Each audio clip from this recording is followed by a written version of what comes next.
Salutare! După experiența terifiantă pe care am avut-o la Avignon, când am fost călcați de hoți și ne-au furat bicicleta cea mai nouă din parcare, ne-am decis să reînviem Alurexul. Nu știu dacă mai țineți minte Alurexul. Este aici un link. Am făcut Maramureșul cu el. Alurexul, după 45.000 de kilometri, a suferit o fractură de picior spate și a fost sudat de către un specialist de genți. Am adunat aici ce a mai rămas din el, cadru, ghidonul, care e original, ăsta, portbagajul, și el e original. Furca a fost înlocuită, nu e originală, și l-avem aici pe Etienne, care ne aduce piese, și el, ce mare, prin garaj. Am mai adus o furcă să am mai adus o furcă compatibilă. Da, să vedem care o fi mai bună. Ce a mai rămas din vechiul Alurex au fost, dar mai trebuie să mai caut. Deci sunt frânele, astea de la vechiul Alurex, pedalele, Niște cabluri, ceva cabluri noi. șurubăraie. Deci astea sunt mai noi, dar vedem care s-or potrivi până la urmă. Putem și să mergem pe varianta scavenging. Frână pe disc. Frână pe disc, dar noi nu avem discuri la Alurex, dar vedem ce facem. În funcție de ce rost găsim. Da. Alurex mai are un braț stâng. Că foile le-am dat la fier vechi. Aici avem un butucel de față, niște manșoane, Care vor fi înlocuite, cel mai probabil. probabil. Aici este schimbătorul pe față, Dacă nu, s-ar putea să nu mai avem nevoie de el dacă trecem la 1 ori. 1 ori, depinde, poate facem Alurex o navă spațială. Și ăsta este pe casetă. Deci este un butucel pe casetă, că pe vremuri ni se tot rupea axul și atunci am schimbat pe casetă și ni s-a rupt cadrul. Deci cum o dai și unde crapă. Ce zicem? Deci ne mai trebuie, ce ne mai trebuie? Ne Roți. trebuie roți. Ia uite, Ștefan, Roți făcute cu butuci. ia uite aici. Avem roți ornamentale.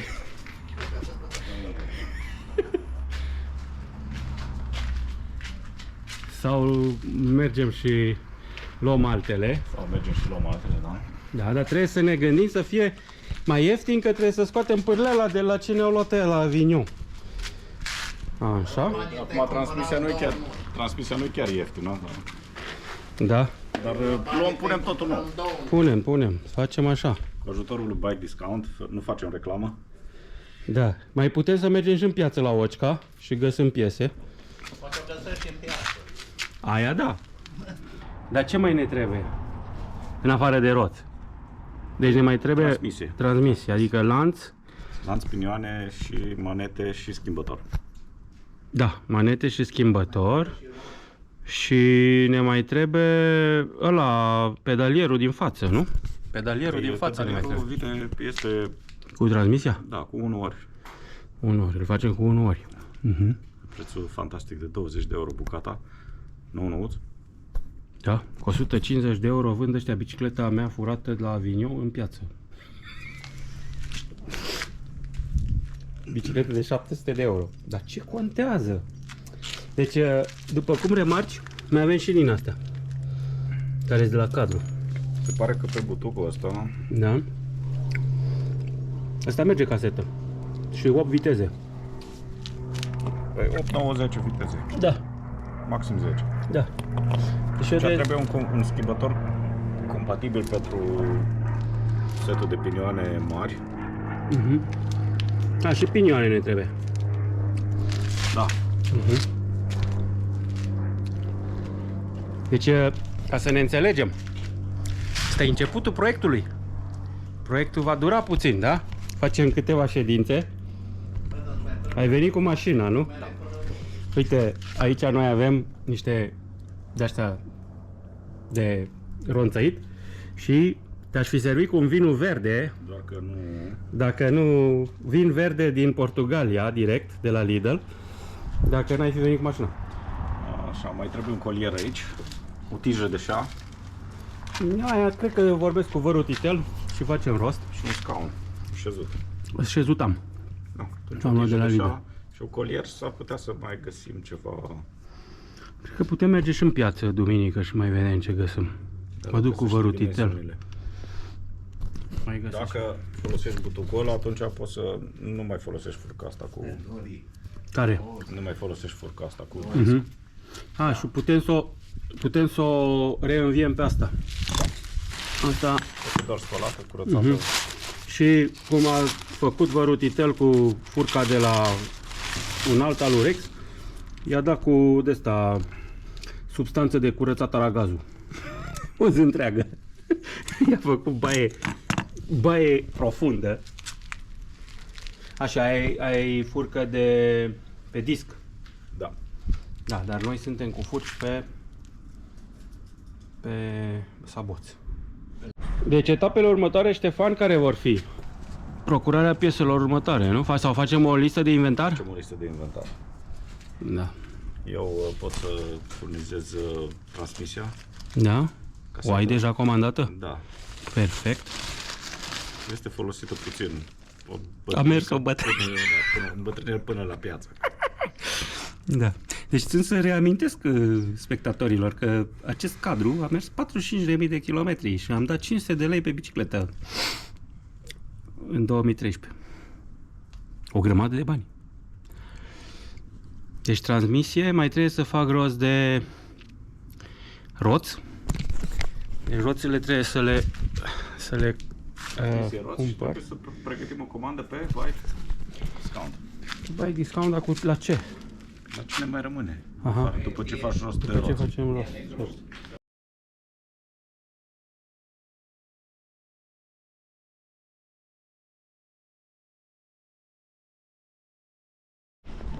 Deci bună seara!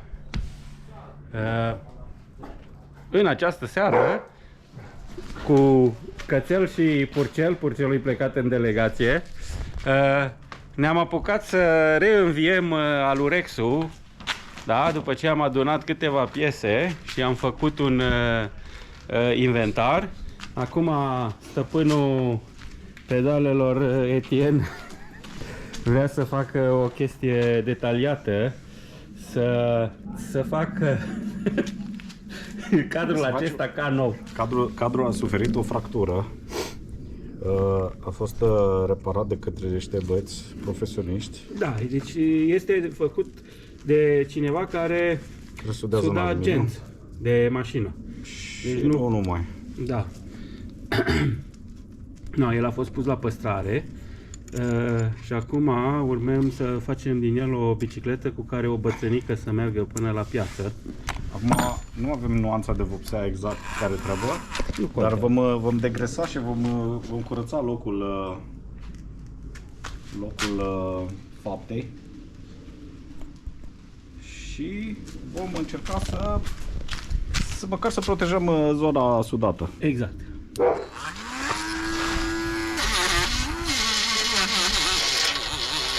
Ar fi trebuit să-l degresat mai înainte. Aveam eu o temă de casă, dar nu mi-a fost transmisă de către tovarășul profesor. Da, uite, tot praful se duce de aici.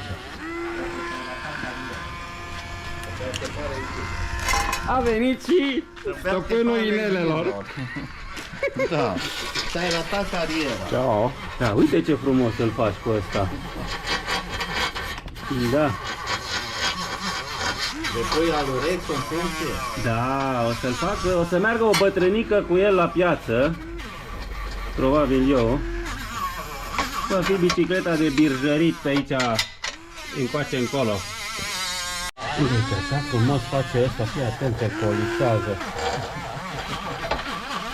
Nu se poate, foarte bine. Da. Când bicicletele noi și scumpe sunt luate de către europeni, da, IT-ști, sau ce ori fi fost aia care au găsit bicicletele aranjate și lăsate acolo.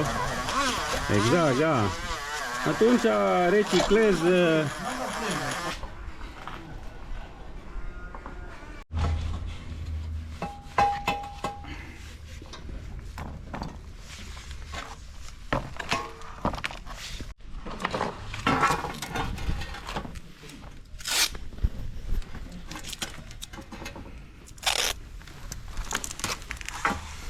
Aici sunt limitele până unde vom vopsi, nu? Acum nu va arăta perfect. Nu vom avea E pretenții. făcut așa, în fundul curții aici la noi. Dar mai mult protejăm aluminiu, ca Exact. să nu ajungă coroziunea la Exact. praturile interioarele. Da, oricum acest cadru nu va mai merge în cicloturism din ăla cu 40 de kg pe el, cum am mers, în Dobrogea, da, dar va fi aici folosit local. Mers până la Lidl, cad la oaspeți care vin să facă cicloturism în Arad.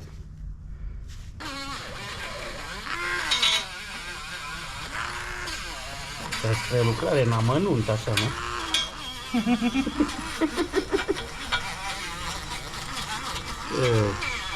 Uneltele fiind de pe Temu, aceasta este o muncă de chinez bătrân, nu? Da, dar având în vedere vârstele noastre, sigur că chiar Da. vom aplica un strat de grunt. Chinezii tineri nu mai fac asemenea lucruri.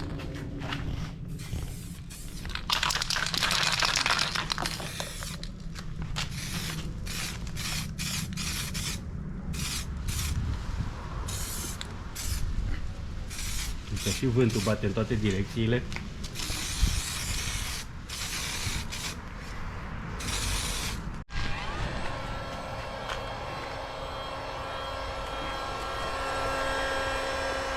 Asta nu e de pe temul de la Lidl. Da, tot al drac. Numai că are mușchiul lui Arnold, nu? De acum.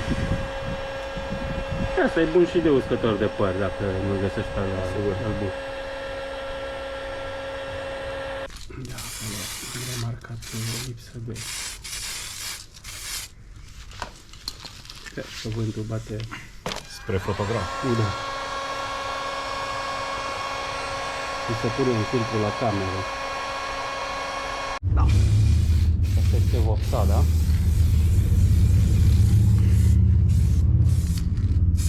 La atelierul de detailing. Cum spuneam, nu este aceeași nuanță. Da, asta chiar că merită vopsită toată la ce culoare are. Mă duc și o vând în piață de nouă.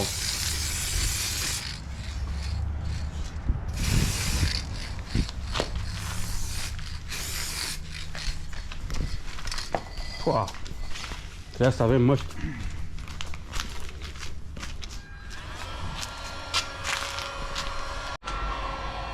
Asta este doar baza vopselei. Da.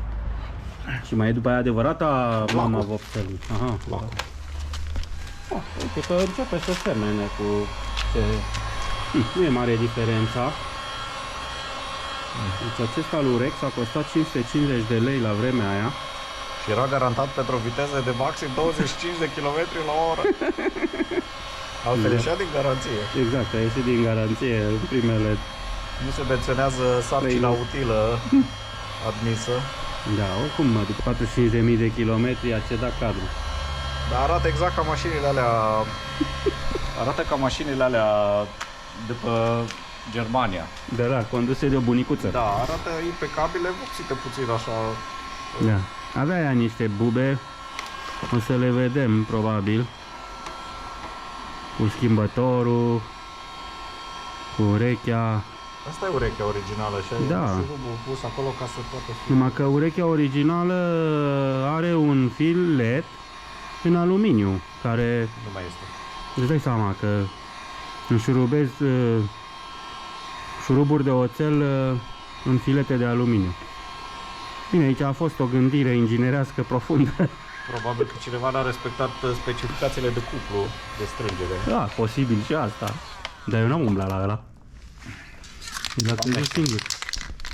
Bun, acum aplicăm lacul și Lăsăm la putem uscat. pedala.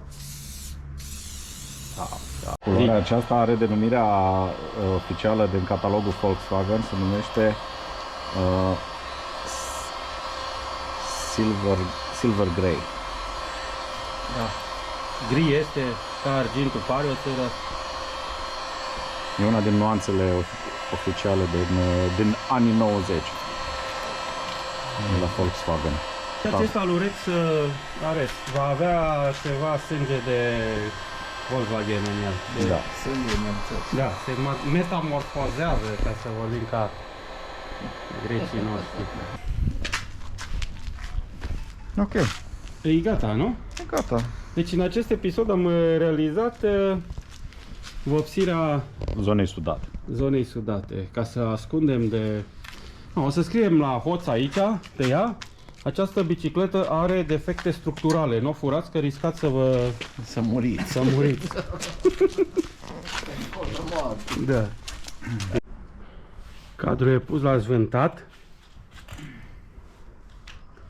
Acum cu vortexul ăsta polar s-ar putea să plouă peste 2-3 săptămâni, dar eu zic că se usucă până mâine, nu?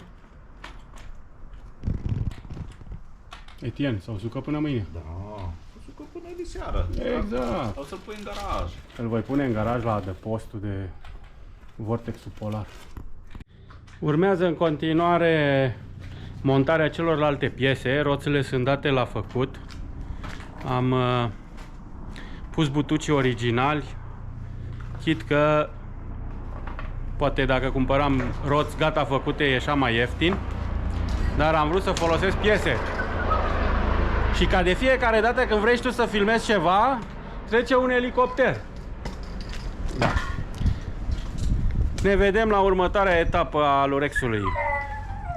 Și tu, Odi!